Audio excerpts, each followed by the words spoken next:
Hello everybody, welcome back to another video. In today's video we are going to be doing an unboxing. This unboxing is going to be a pretty large one.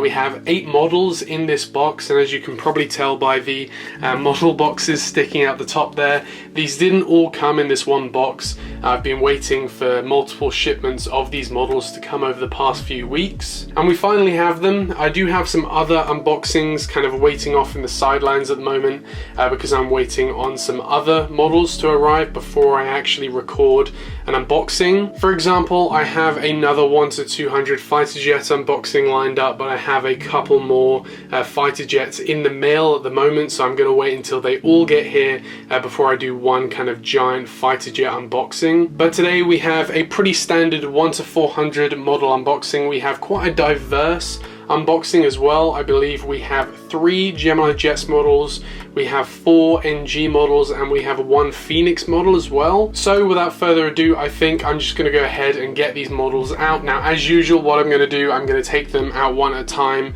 just show you them in the boxes, and then I'll go into detail later on. So I'm going to take this box off to the side now, and we're going to do that. I think starting out today, we're going to start with the odd one out, so we're going to be starting with that Phoenix model. Now, I typically don't buy many Phoenix models anymore. Some of the molds are okay, but generally the Phoenix models, they're just not up to the standard of NG models, and even some of them up to the standard of GeminiJets. But there are a few, and as well, when Phoenix release a model that nobody else is going to release, I'm pretty much bound to get the Phoenix one. So today we have the Royal Air Maroc 787-8 in the One World and New livery. I do already have 2 other Royal Air Maroc aircraft. I have the 787-9 in the new livery, that is also a Phoenix model, and I have the 787-8 in the old livery, which is a GeminiJets model. And now originally all of the 787-8s were painted into the old Royal Air Maroc livery, but now they're starting to paint a few of them into the new livery, including this one in the One World livery. And I did see this come to Dulles a couple times within the past few months, so that's the reason I went for this one, my 3rd Royal Air Maroc aircraft. Next up, moving on to GeminiJets now, we have one that you guys will definitely be familiar with. We have the GeminiJets Vietnam 787-9. This is the same model I used in my 40th update of Washington Reagan. Of course, the Vietnam 787, it did come to Reagan, and I wanted to make the 40th update of Reagan that little bit special, so I did buy this model specifically for that update. Vietnam Airlines, they don't come to Dulles or anything like that, so it's really just a fluke, this model. I'm not really going to be using it in many updates in the future, but I've always admired the Vietnam livery. It's a really beautiful livery, and that's one of the reasons why I got it. Next up, we have another GeminiJet 787-9. We have the Virgin Atlantic 787-9. Now, the reason why I bought this, I will disclose when we go into detail on this aircraft, but for now I'm just going to put it off to the side. Then the final GeminiJets model, we have the Japanese Air Self-Defense Force C-130H. This is of course adding to my growing C-130 collection.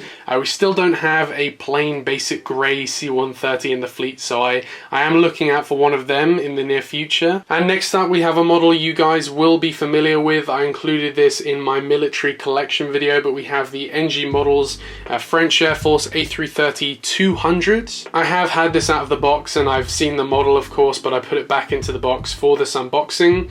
But we have this model. Then next up, we have my first production model of the NG models, Tupolev 204. This is the Air Koryo Tupolev 204. And then finally, the last 2 are 2 models that I'm very excited to unbox. These are very new models.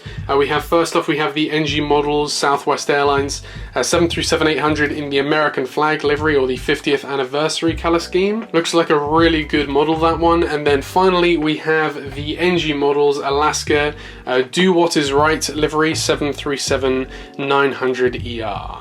So starting off today with the Royal Air Maroc 787-8, I think we'll just go through them in the same order I brought them out of the box. I will try and speed up the unboxings a little bit as well. I know I have a reputation for making these unboxings quite long, so I'm going to try and go through these as quickly as possible. But we have the Royal Air Maroc 787-8. Now, the reason why I got this, of course, this has been coming to Dulles, and now that some of the 787-8s are being painted into the new livery, I really wanted to go for this. I don't think, obviously, obviously all of the 787-8s are going to be in the One World livery. So if they do release a plain regular new livery 787-8 whenever that gets painted, I'm probably going to pick that one up as well, and by that point we will probably have every single possible combination of the Royal Air Maroc 787. But with that being said, let's go ahead and open this model. The box is of course your typical Phoenix style box. I won't really go through the boxes in much detail, but then here we have the model inside the plastic cradle. It's a very nice model by the looks of things. And taking the top of the tray off, we have the model inside the box, and it's all in perfect condition. There we go. Alright, so here we go. This is the Royal Air Maroc 787-8. Royal Air Maroc have 5 of these aircraft in their fleets. They have 6 of the Dash 9s as well. They operate a mix between the Dash 8s and the Dash 9s to Washington Dulles. I think officially they do fly the Dash 8 to Dulles. Their Dash 9 is kind of like the backup aircraft for the Washington Dulles route, but it's not uncommon to see the Dash 9 at Dulles. Royal Air Maroc, of course, are based out of Casablanca in Morocco. They have multiple long-haul destinations to Washington Dulles, New York JFK, Montreal, Beijing, Doha and Istanbul. The 787 is their only wide-body aircraft at the moment, so any long-haul destination will be served on board the 787. But they will also fly their 787s on short-haul, high-demand flights. For example, Dhaka, which I believe is about an hour or 2 flight from Casablanca. They will sometimes operate the 787 on that flight just because of the demand. And with that being said, let's go ahead and start in detail on this model. So starting off, we have the 787 nose here. The Phoenix mold isn't that bad, I will admit. It has got a bit of slack from some people, but personally I don't mind it. We have the landing gear there, the L1 door with the One World Alliance logo there. They did of course join the One World Alliance in, I want to say 2018 I think, or 2019, I'm not really sure. We then of course next to that have the One World titles, and then underneath that we have the Royal Air Maroc titles. We have the middle of the aircraft now. Of course the engines and wings are this white color, but then the rear of the aircraft is what separates this livery from being a Euro white livery. We have of course the red and the green combination here. We have of course the lighter red and the darker red, as well as the dark green and the light green, and then we have the tail here with this kind of, I don't know if this is the Star of David or not. Okay, so editing me from the future here, and I want to say I'm being stupid. Of course this isn't the Star of David. I knew that. I don't know why I said that, because of course Morocco is a Muslim country. So the star is the seal of Solomon, based off the crescent moon symbol used in Islam. Because of my stupidity, I've done a little bit of research, and the 5 points on the star stand for love, truth, justice, freedom and peace. Another interpretation is that the 5 points stand for the 5 pillars in Islam. The red and the green colors used on Morocco's flag and in the Royal Air Maroc livery also mean different things. The red is supposed to stand for hardiness, bravery, strength and valor, while the green stands for love, joy, wisdom, peace and hope. Then we've got the star's kind of tail coming off here, going into this U shape, kind of bending down into the main red of the fuselage. And with that, that concludes the new livery Royal Air Maroc 787-8. Of course, it's a massive kind of step up from the old Royal Air Maroc 787-8. This is the old livery that you can see behind it. But overall, it's a really nice model, and I can't wait to include it in some of my future Dulles updates. Next up here we have the Vietnam Airlines 787-9. This was released in 2018, and because of that I had to go onto eBay to get this model. I believe I bought it for about 60 quid, which is quite expensive for a model of this size. Vietnam aircraft seem to be very popular, especially the wide-body aircraft like the A350 and 787. They sell for quite high prices on eBay, and from your main retailers it's quite hard to find them. So I did have to venture outside the aircraft model store for this one, but I did manage to find it and I bought it. And of course this is the aircraft I had in my 40th update of Washington Reagan. And so with that, let's go ahead now and open this model. As you can see, it comes in the standard GeminiJets box with that plastic protecting the model from the top. And with that, here we have the model. I think one of the best things about the Vietnam livery is just that color. The blue and the gold just work so well together and it looks so good. Vietnam have 11 of the 787-9s. They're also ordering the 787-10 as well. They currently have 4 of them in their fleet and they have another 4 on order. As well as the 787, they do also operate Airbus widebodies. They operate the A350-900. They have 14 of the A350s in their fleet. And with that, let's go into detail on this beautiful model. Starting off at the front of the model, we have the cockpit windows. Now, GeminiJets use a brown color for the cockpit windows, which is quite interesting. When Phoenix and NG, they use black. Look, if you look at any of your GeminiJet 787s, you'll notice this. It's not really a negative point as such, it's just I'd like to know why GeminiJets picked this brown color for the cockpit windows. We then have the L1 door here, the Vietnam Airlines titles, and the L2 door here. Moving to the middle of the aircraft now, you can see these blue engines, and I do want to pay attention to the underside of the aircraft as well. You can probably see that instead of white, Vietnam used this kind of beige color on the underside of the aircraft. That's just another one of those things that makes Vietnam's livery just that little bit more interesting and different. And then moving finally to the rear of the aircraft, here you can see we've got the rear doors of the 787. We've got those Dreamliner titles there, the registration. We don't have the Vietnamese flag next to the registration. That instead is on the tail up here, as you can see. And then of course we have that kind of golden flower on the tail as well. That looks really, really good. Overall, I love this model. I think the Vietnamese livery is just unlike any other.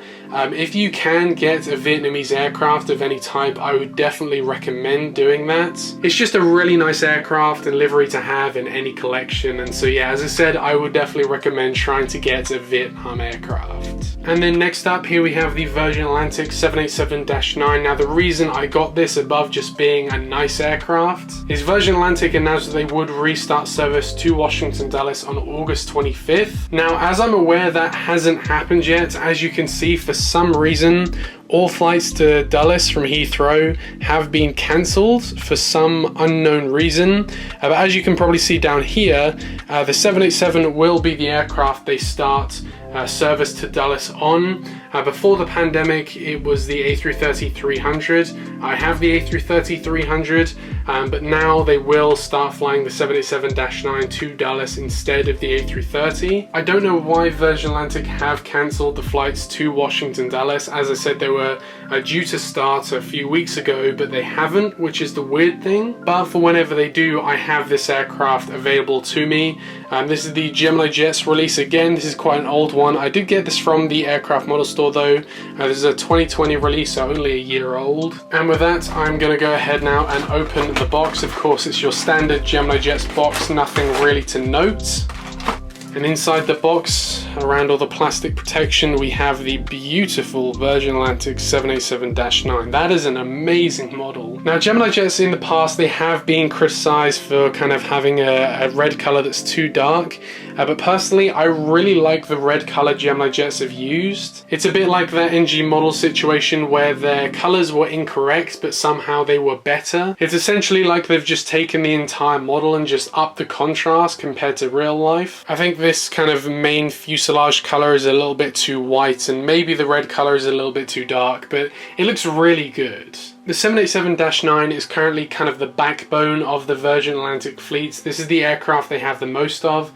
They currently have 17 of these aircraft in operation compared to the A330, which was essentially the old backbone. They had 10 of the A330-300s and 4 of the A330-200s. Now the A330-200s I believe they got from Air Berlin. And so all in all they have 14 of those A330s, the 300s and the 200s, and in 2022 those are going to be phased out and replaced with the A330-900.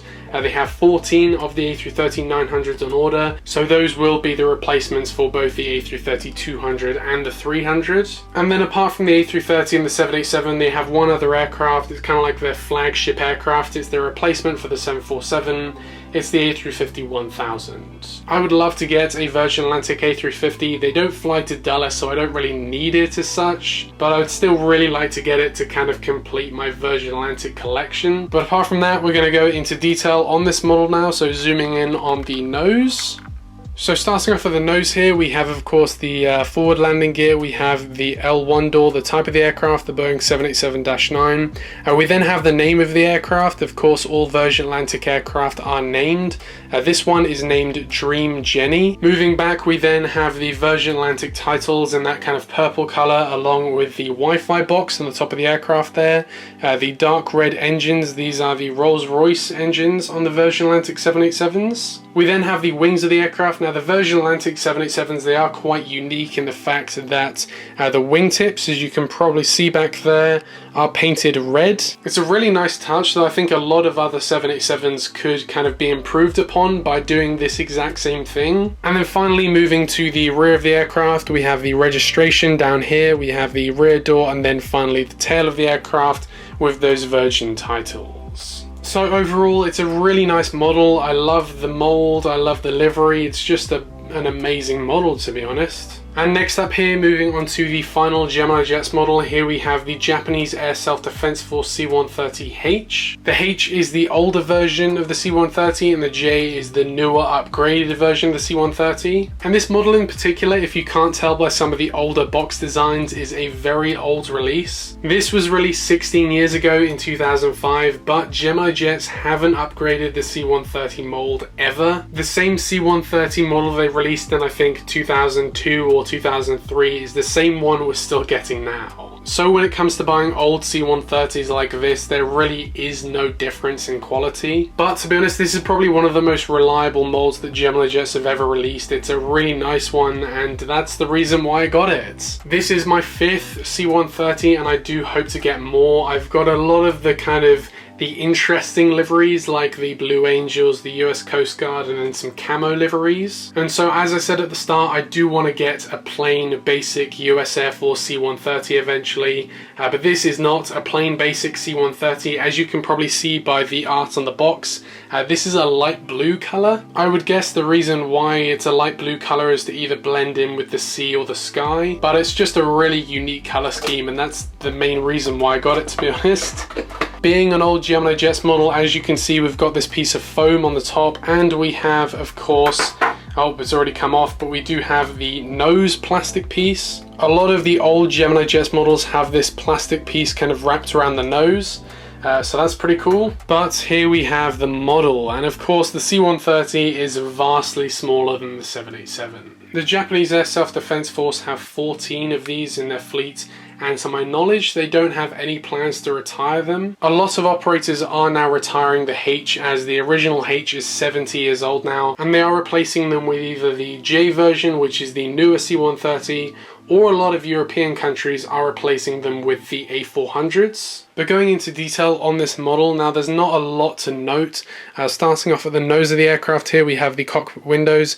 Of course, the iconic C-130 windows. We have the cockpit windows by your feet there, by the rudder pedals down there, and we have the eyebrows up top there as well. We then have some Japanese writing. I'm going to presume that that says Japanese Air Self-Defense Force. We then have the props, and they came in perfect condition, which is different to my Blue Angel C-130. That one I got directly from GeminiJets, and that came broken. So it's impressive that this model is 16 years old and it's in perfect condition. But there we go. Moving on to the tail now, as you can see, we have that Japanese Self-Defense Force kind of emblem there, the red dot. And then on the tail here we have the registration, I presume that is. So yeah, a really nice model, and that is going to make a great addition to my military collection. Next up, moving on to our first of 4 NG models, here we have the French Air Force A330-200. This is not an MRTT A330, this is kind of a civilian A330-200. I'm sure that the French Air Force added some military upgrades to it, but as it was bought, it was not a military A330. Going ahead now and opening the box, of course this is an NG model, so it's very tightly packed as usual. We have the bottom plastic piece, and then we have the top plastic piece.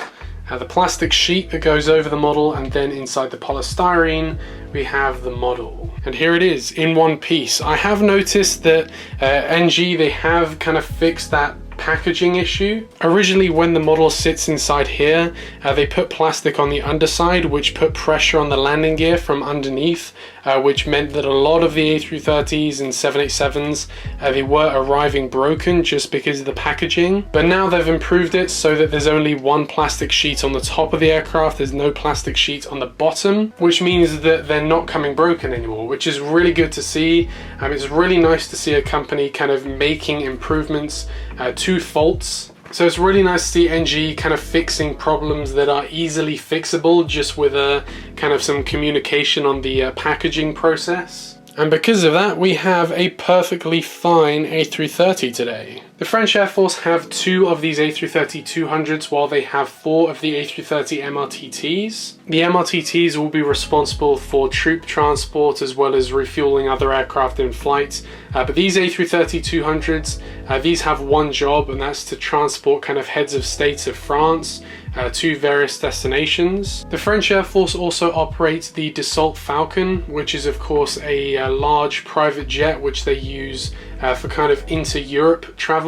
But this A330 will be used for kind of the long haul travel. So for example, if they're going to travel to the US or anywhere in Asia, this is the aircraft they'll fly on. It is a bit of a Euro white livery, as you can probably see. It's basically white apart from these red and blue markers along the aircraft. But we have the L1 door here, the L2, and then we have the titles up here. Of course, this is France.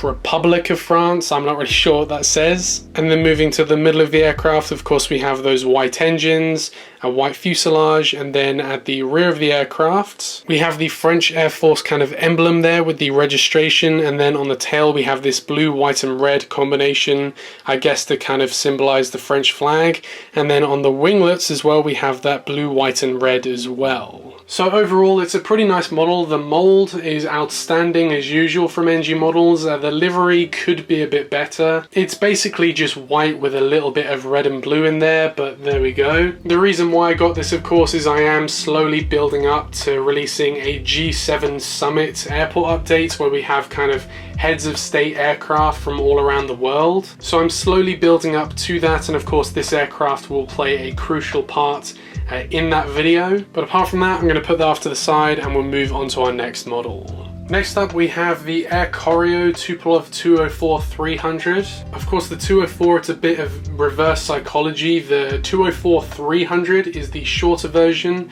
and the 204-100 is the longer version. Air Koryo have one of each. They have one 204-100 and one 204-300. What is pretty interesting is on Wikipedia, when I was looking this up, of course Wikipedia isn't the best of sources, but according to Wikipedia, this 204-300 was converted from a 100. That's all the information I've managed to find on that. I don't know if that's true or not. I guess they've just kind of sliced up the aircraft and made it shorter. If that's true, that's a bit of a weird situation. I don't know why they just didn't keep it as a 100, but there we go. Hey, it's North Korea. If they want to make a plane shorter, they make a plane shorter. Might be held on with duct tape, but there we go. These Tupolev 204s, these are kind of, I wouldn't say the backbone of the Air Koryo fleets, but these are almost like the pride of the Air Koryo fleet. These are the aircraft they send to Beijing from Pyongyang. So if you want to go to North Korea, I believe the best way to get there is through Beijing. So you fly into Beijing and then you get on one of these aircraft and it'll fly you from Beijing to Pyongyang. From the get-go, this model is already broken. I can see that. The forward landing gear is off. Looks like an easy fix, luckily, so I will be able to fix that. But we have a pretty interesting situation here. What is pretty funny though is the center of gravity for this aircraft is the middle anyway, so as you can see, this aircraft doesn't even need the forward landing gear. But we'll go without the forward landing gear for now, and we'll go through this in detail and everything, and then I'll see about fixing that after the video. Starting off at the front, we have the L1 door here with the cockpit windows there. I don't know how to word this in a way that's politically correct, but this livery, it just looks very communist. I don't know if any of you get this feeling from it, but it's just a lot of communist aircraft have this look about them, the straight lines, the flag on the tail, everything like that. It's a very simple livery, it's got a bit of color, and it's just, It's very straight to the point. There's no easy way for me to say that, but yeah, it's just it's an interesting livery, to say the least. Of course, the underside of the aircraft is this grey colour. The engines are that same grey colour. We then have the red and I think that's blue kind of band across the middle where the windows are. We then have Air Koryo in English there, and then I believe that says Air Koryo in Korean. We then have the L1 door there, the cockpit windows. We have multiple doors. I guess these are emergency exits. And then we have the rear door there with the registration and the North Korean flag on the tail. The underside is also very boring. It's just a plain grey colour. And apart from that, that concludes this model. It's a very short kind of look at this model, but there's nothing really else to say. If NG do release the Air Koryo 204-100, which is the longer version, I'll definitely get that one as well. And then of course we're going to build up to eventually doing a Pyongyang airport update. And with that, moving from probably one of the most communist aircraft there is to one of the most capitalist aircraft there is. Here we have the NG model Southwest Airlines 737-800 in the 50th anniversary livery. This livery is quite a lot to look at. It's quite interesting when I did a poll with this against the Honouring Those Who Serve livery. A lot of you preferred the Honouring Those Who Serve livery over this one. I think a lot of people think that this livery is a little bit too much. It's a little bit over the top in the sense that it's a bit tacky. But again, other people love this livery, so it's a very kind of Marmite situation, love it or hate it kind of thing. But inside the box here we have the model, and taking the plastic off, and here we have the aircraft. This livery was painted onto a 737-800 as a part of the 50th anniversary for Southwest. They started operations in 1961, and now in 2021 it's now their 50th anniversary. Of course, they started in Texas and then expanded from there, and now they have a huge hub in Baltimore, which is the main reason I got this model. Southwest operate 207 of these 737-800s, and it's really nice to see a livery on a 737-800 for a change. A lot of the previous liveries with Southwest were all on 737-700s. I mean, all of the state liveries were on 737-700s. So it's really nice to see this livery on a 737-800. Taking a look at the front of the aircraft first, here we have the cockpit windows here with the titles Freedom 1 underneath the cockpit windows there. We have the L1 door there with the first part of the aircraft being this blue starry part of the flag there. And then moving to the second half of the aircraft, we have the stripes part of the flag kind of waving as if they're in the wind or something. We have the red and the white there going down. We have the Wi-Fi box on the top there. The engines also painted. And then finally at the back here we have the regular Southwest tail there with the blue, the red and the yellow. Overall, I really like this livery. I can understand why people don't like it though. It is a little bit on the tacky side. I think if they made it a little bit more linear, especially with these stripes back here, I think personally it would look so much better. And if you haven't got this yet, and if you can get it, I would recommend doing that because these models are going to sell like hotcakes. And then finishing off with a livery that is probably the best kind of message behind a livery, we have the, it's a pretty long title, The Time Is Always Right to Do What Is Right livery. This is an Alaska 737-900ER, and the livery is basically about kind of different nationalities and different ethnicities and kind of equality and everything like that. I think this is the first livery to ever kind of be promoting equality. I don't think there's ever been a livery like this, so props to Alaska for being the first one that I know of anyway. But opening the box now, here we have the aircraft inside here. And taking that out, here we have the model. So first off, this aircraft is an all-black livery. All-black liveries are great. Of course, the Air New Zealand all-black livery is amazing. The Four Seasons all-black livery is amazing. And now we've got this one to join the fleet, as it were. So first off, the whole aircraft is painted black, and then we have multiple things over that. So starting off at the front here, we have this kind of slogan here. Now, I can't read that bit in orange because it's too small, but we've got education and then world. I can't read what that says in the orange, so I guess you guys are gonna have to get really close to the screen to read that. And then moving back, we have, of course, these people painted in multiple kind of shades of brown and orange and yellow. And then, of course, we've got the Wi-Fi box on the top there, the Alaska tail. It's interesting that they didn't go with Chester on the tail there. They've gone with the Alaska kind of titles. However, luckily, Chester isn't excluded completely from this livery. If you look on the inside of the winglets there, we have Chester there on the inside. And apart from that, overall, it's a really nice livery. But overall, this was a really nice unboxing, some amazing aircraft. All of these are really nice. It's just a shame about the damage to the Air Koryo there, but all of these models are amazing molds. I have no complaints with any of them. And apart from that, that concludes this unboxing. And yeah, apart from that, I hope you have a great rest of your day, and I will see you in the next one. Bye.